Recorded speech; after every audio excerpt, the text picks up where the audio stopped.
ताड़का वध के बाद गुरु विश्वामित्र श्री राम से इतना प्रसन्न हुए कि उन्होंने उन्हें बहुत ही दुर्लभ अस्त्र प्रदान की है। तो दोस्तों वीडियो पूरा जरूर देखें। मार्ग में एक सुरम्य सरोवर दृष्टिगत हुआ। सरोवर के तट पर रुककर विश्वामित्र कहा, हे राम, ताड़का का वध करके तुमने बहुत बड़ा मानव कल्याण का कार्य किया है।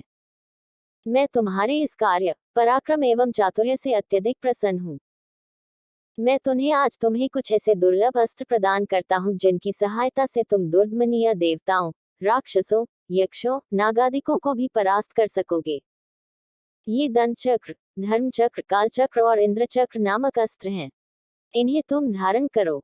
इनके धारण करने के पश्चात तुम किसी भी शत्रु को परास्त करने का सामर्थ्य प्राप्त कर लोगे।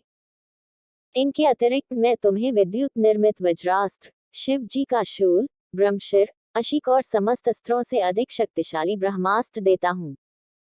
इन्हें पाकर तुम तीनों लोकों में सर्वाधिक शक्ति संपन्न हो जाओगे। मैं तुम्हारी वीरता से इतना अधिक प्रसन्न हूँ कि तुम्हें प्रचंड मोद की व शिखर नाम की गदाएं प्रदान करते हुए मुझे अत्यंत हर्ष हो रहा है। मैं तुम्हें सूखी और गीली दोनों ही प्रकार की अशनी व पिनाक के साथ ही साथ नारायणास्त्र, आग्नेयास्त्र, वायव्यास्त्र, हयशिरास्त्र एवं क्रौंच अस्त्र भी तुम्हें प्रदान करता हूँ। अस्त्रों के अतिरिक्त मैं तुम्हें कुछ पाश भी देता हूँ जिनमें धर्मपाश, कालपाश एवं वरुण पाश मुख्य हैं। इनके पाशों के द्वारा तुम अत्यंत फुर्तीले शत्रु को भी बांध कर निष्क्रिय बनाने में समर्थ हो जाओगे। राम, कुछ अस्त्र ऐसे हैं जिनका प्रयोग असुर लोग करते हैं। नीति कहती है कि शत्रुओं को उनके ही शस्त्रास्त्रों से मारना चाहिए। इसलिए मैं तुम्हें असुरों के द्वारा प्रयोग किए जाने वाले कंकाल, मूसल, घोर कपाल और किंकनी नामक अस्त्र भी देता हूँ। कुछ अस्त्र का प्रयोग विद्याधर करते हैं। उनमें प्रधान अस्त्र हैं खड्ग, मोहन, प्रस्वापन, प्रशमन, सौम्य, वर्षण, संतापन, विलापन, मादनास्त्र, गंधर्वास्त्र, मानवास्त्र, पैशाचास्त्र, तामस और अद्वितीय सोमनास्त्र। इन सभी अस्त्रों को भी मैं तुम्हें देता हूँ। ये मौसलास्त्र, सत्यास्त्र, असुरों का मायामय अस्त्र और भगवान सूर्य का प्रभास्त्र है जिन्हें दिखाने मात्र से शत्रु निस्तेज होकर नष्ट हो जाते हैं। इन्हें भी तुम ग्रहण करो। अब इन अस्त्रों को देखो, ये कुछ विशेष प्रकार के अस्त्र हैं। ये सोम देवता द्वारा प्रयोग किए जाने वाले शिशिर एवं दारुण नाम के अस्त्र हैं। शिशिर के प्रयोग से शत्रु शीत से अकड़ कर और दारुण के प्रयोग से शत्रु गर्मी से व्याकुल होकर मूर्छित हो जाते हैं। हे वीर श्रेष्ठ, तुम इन अनुपम शक्ति वाले, शत्रुओं का मान मर्दन करने वाले और समस्त मनोकामनाओं को पूर्ण कराने वाले अस्त्रों को धारण करो। इतना कहकर महामुनि ने संपूर्ण अस्त्रों को, जो देवताओं को भी दुर्लभ हैं, बड़े स्नेह के साथ राम को प्रदान कर दिया। उन अस्त्रों को पाकर राम अत्यंत प्रसन्न हुए और उन्होंने श्रद्धा के साथ गुरु को चरणों में प्रणाम किया और कहा, गुरुदेव, आपकी इस कृपा से मैं कृतार्थ हो गया हूँ। अब देवता, दैत्य, राक्षस, यक्ष आदि कोई भी मुझे परास्त नहीं कर सकता। मनुष्य की तो खैर बात ही क्या है, किंतु मुनिव, इसी प्रकार के अस्त्र गंधर्वों, देवताओं, राक्षसों आदि के पास भी होंगे और उनका प्रयोग वे मुझ पर भी कर सकते हैं। कृपा करके उनसे बचने के उपाय भी मुझे बताइए। इसके अतिरिक्त ऐसा भी उपाय बताइए जिससे इन अस्त्रों को छोड़ने के पश्चात अपना कार्य करके ये अस्त्र पुनः मेरे पास वापस आ जावे। राम के इस प्रकार कहने पर विश्वामित्र बोले, राघव, शत्रुओं के अस्त्रों को मार्ग में ही काटकर नष्ट करने वाले इन सत्यवान, सत्यकीर्ति, प्रत्याहार, परारमुख, अवान्मुख, लक्ष्य, उपलक्ष्य आदि इन अस्त्रों को भी तू ग्रहण करो। इन अस्त्रों को देने के बाद गुरु विश्वामित्र ने राम को वे विधियां भी बताईं जिनके द्वारा प्रयोग किए हुए अस्त्र वापस आ जाते हैं। चलते चलते वे वन के अंधकार से निकलकर ऐसे स्थान पर पहुंचे जो भगवान भास्कर के दिव्य प्रकाश से आलोकित हो रहा था और सामने नाना प्रकार के सुंदर वृक्ष, मनोरम उपत्यका एवं मनोमुग्धकारी दृश्य दिखाई दे रहे थे। रामचंद्र ने विश्वामित्र से पूछा, हे मुनिराज, सामने पर्वत की सुंदर उपत्यकाओं में हरे हरे वृक्षों की जो लुभावनी पंक्तियां दृष्टिगत हो रही हैं, उनके पीछे ऐसा प्रतीत होता है कि जैसे कोई आश्रम है। क्या वास्तव में ऐसा है या यह मेरी कल्पना मात्र है? वहां सुंदर सुंदर मधुरभाषी पक्षियों के झुंड भी दिखाई दे रहे हैं, जिससे प्रतीत होता है कि मेरी कल्पना निराधार नहीं है। गुरु विश्वामित्र का आश्रम। चलते चलते वे वन के अंधकार से निकलकर ऐसे स्थान पर पहुंचे जो भगवान भास्कर के दिव्य प्रकाश से आलोकित हो रहा था और सामने नाना प्रकार के सुंदर वृक्ष, मनोरम उपत्यका एवं मनोमुग्धकारी दृश्य दिखाई दे रहे थे। रामचंद्र ने विश्वामित्र से पूछा, हे मुनिराज, सामने पर्वत की सुंदर उपत्यकाओं में हरे हरे वृक्षों की जो लुभावनी पंक्तियां दृष्टिगत हो रही हैं, उनके पीछे ऐसा प्रतीत होता है कि जैसे कोई आश्रम है। क्या वास्तव में ऐसा है या यह मेरी कल्पना मात्र है? वहां सुंदर सुंदर मधुरभाषी पक्षियों के झुंड भी दिखाई दे रहे हैं, जिससे प्रतीत होता है कि मेरी कल्पना निराधार नहीं है। विश्वामित्र जी ने कहा, हे वत्स, ये वास्तव में आश्रम ही है और इसका नाम सिद्धाश्रम है।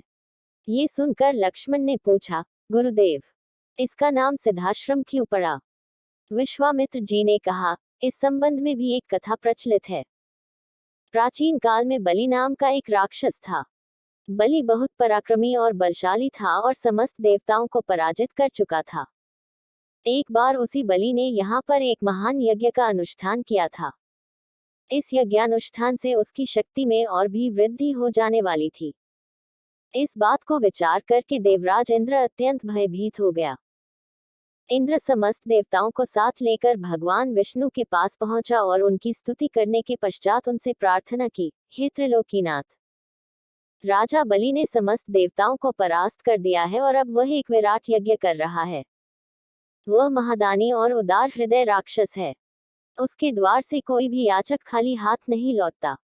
उसकी तपस्या, तेजस्विता और यज्ञादि शुभ कर्मों से देवलोक सहित संपूर्ण ब्रह्मांड कांप उठा है। यदि उसका ये यज्ञ पूर्ण हो जाएगा तो वह इंद्रासन को प्राप्त कर लेगा। इंद्रासन पर किसी राक्षस का अधिकार होना सुरों की परंपरा के विरुद्ध है।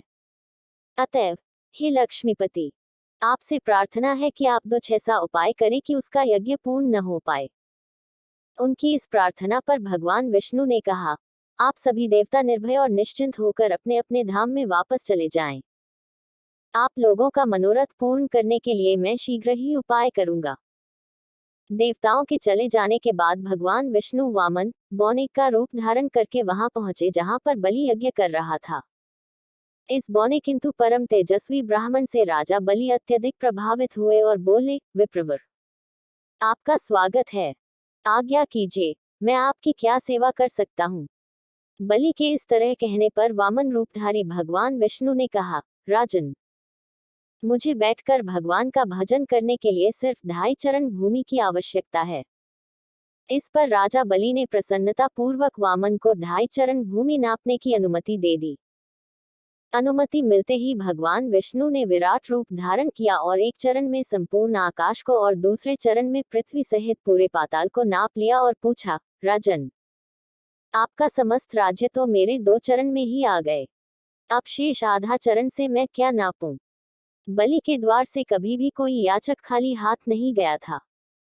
बलि इस याचक को भी निराश नहीं लौटने देना चाहता था। उसने कहा, हे ब्राह्मण, अभी मेरा शरीर बाकी है, आप मेरे इस शरीर पर अपना आधा चरण रख दीजिए। इस पर भगवान विष्णु ने बलि को भी अपने आधे चरण में नाप लिया।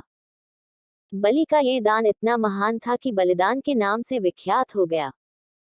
भगवान विष्णु ने बलि की दानशीलता से प्रसन्न होकर उसे वरदान दिया कि यह स्थान सदा पवित्र माना जाएगा, सिद्धाश्रम कहलाएगा और यहाँ तपस्या करने वाले को शीघ्र ही समस्त सिद्धियां प्राप्त होंगी। उसी समय से यह स्थान सिद्धाश्रम के नाम से विख्यात है और बहुत से ऋषि मुनि यहाँ तपस्या करके मुक्ति लाभ करते हैं। मेरे स्वयं का आश्रम भी इसी स्थान पर है। मैं यहीं बैठकर अपना यज्ञ संपन्न करना चाहता हूँ। जब जब मैंने यज्ञ प्रारंभ किया तब तब राक्षसों ने उसमें बाधा डाली है और उसे कभी पूर्ण नहीं होने दिया।